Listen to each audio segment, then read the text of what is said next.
Welcome to LATAM MedTech Insights. This past week in Brazil, the National Health Surveillance Agency, ANVISA, dropped two major regulatory updates that are fundamentally changing the rules for market access. For some, it's a new superhighway to enter the market. For others, it's a sudden and complex roadblock.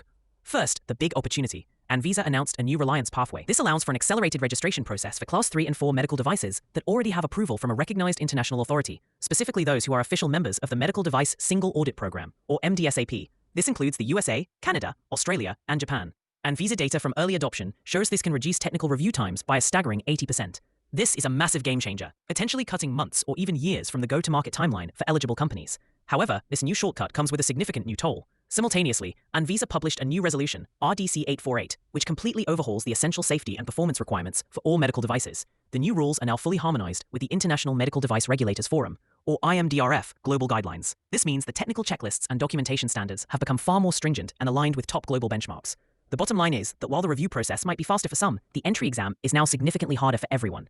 Let's consider a real-world case. An American medical device company specializing in innovative orthopedic implants has been planning its Brazilian market entry for over a year. Their device has FDA approval. The new Reliance pathway is a dream come true, promising to slash their registration timeline. But their team quickly discovered their existing FDA-compliant technical dossier does not meet the newly adopted IMDRF requirements mandated by RDC 848.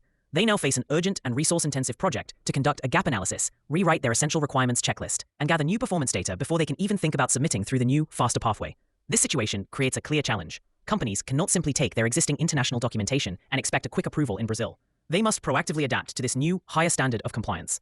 The key takeaway is that ANVISA is sending a clear message. It is opening the door wider for trusted, globally recognized products, but is also raising the bar on the quality and depth of the technical evidence required to walk through that door.